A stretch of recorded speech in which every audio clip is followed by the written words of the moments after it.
இன்றைக்கி முட்டி வலி, எல்லா ஜாயிண்ட்லேயும் வலி அப்படிங்கிறது நடுத்தர வயசில் இருக்கிறவங்கள்லேருந்து ஆரம்பித்து வயசானவர்கள் வரைக்கும் இதே கம்ப்ளைண்ட்டாக இருக்குது. ஞானசம்பந்தருடைய ஒரு பாடல் இருக்குது, முடக்குவாதம் நீங்க அப்படின்னே போட்டிருப்பாங்க.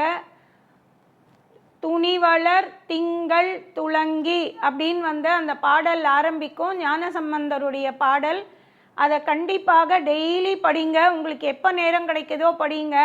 கண்டிப்பாக முடக்குவாதம், உங்களுக்கு இந்த ருமட்டாய்டு இது மாதிரி என்ன இது இருந்தாலும், உங்களோட ஜாயிண்ட் பெயின் இருந்தாலும் சரியாயிடும். இந்த வீடியோ உங்களுக்கு பிடிச்சிருந்தா லைக் பண்ணுங்க, ஷேர் பண்ணுங்க, கமெண்ட் பண்ணுங்க, மறக்காம சப்ஸ்கிரைப் பண்ணிடுங்க, அந்த பெல் பட்டனையும் கிளிக் பண்ணிடுங்க.